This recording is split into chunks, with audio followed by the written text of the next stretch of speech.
Last October, we planted some bulbs here in a raised bed just south of our barn at the Studio Gardens, and these bulbs were courtesy of the Netherlands Flower Bulb Company.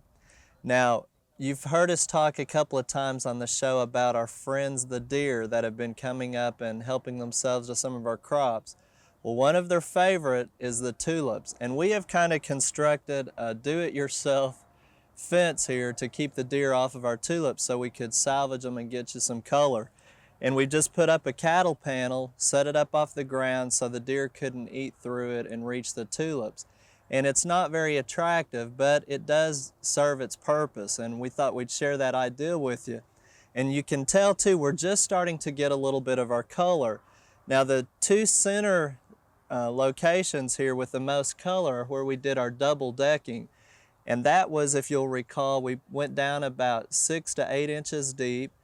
We put in a tulip bulb first of all, and then we put a little bit more soil, came back with the hyacinth bulb right on top of it in the same hole, covered it up with the soil. Of course, we put in our phosphorus and our bone meal, those kinds of things, hoping that they would come up and bloom at the same time. We did a little bit of color coordination. Over here we've got yellow and orange, although we're hoping that we'll get a little bit more uniformity in color and bloom time. On this side of the bed we've got pink and white colors along with red tulips, so hopefully when they all come up we'll have a nice show of color and it'll really be something that we can look forward to in years to come. Now, one of the things that we have problems with in tulips, you can get early blooming varieties, late blooming varieties, some that are more dwarf.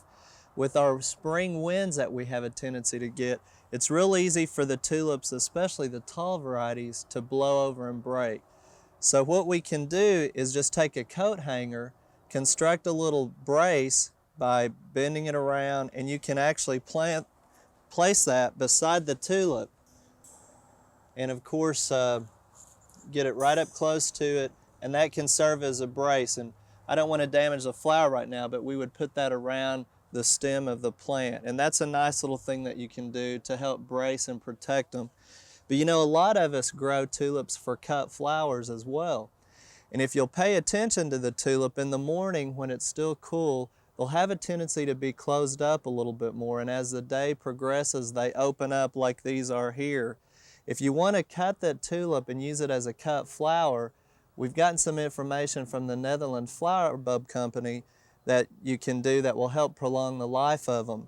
First of all, in the morning before you cut them, when it's still kind of cool, if you'll take a pocket knife, and again we're gonna just talk you through this, but you would make a vertical cut up and down on the stem about 1 inch long right below the flower petals. And do that before you cut the tulip, then go ahead and cut it, take it inside, and that will help keep the tulip a little bit more closed up, which is a little more showy. That's one thing that you can do. The other thing is go ahead and keep them in water, but each evening put them in the refrigerator and they'll have a tendency to close up on you, and you can keep them a little bit longer too.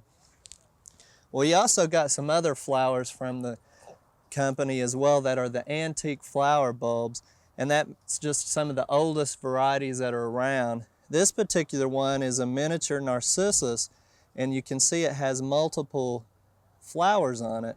And this particular variety is the Tate, and the planting is over on the south side of our compost pile, but they're really a dwarf narcissus, lots of color and multiple blooms. So really, we appreciate them sending us all the bulbs and giving us all these ideas, and hope that you're enjoying the color as well as we are.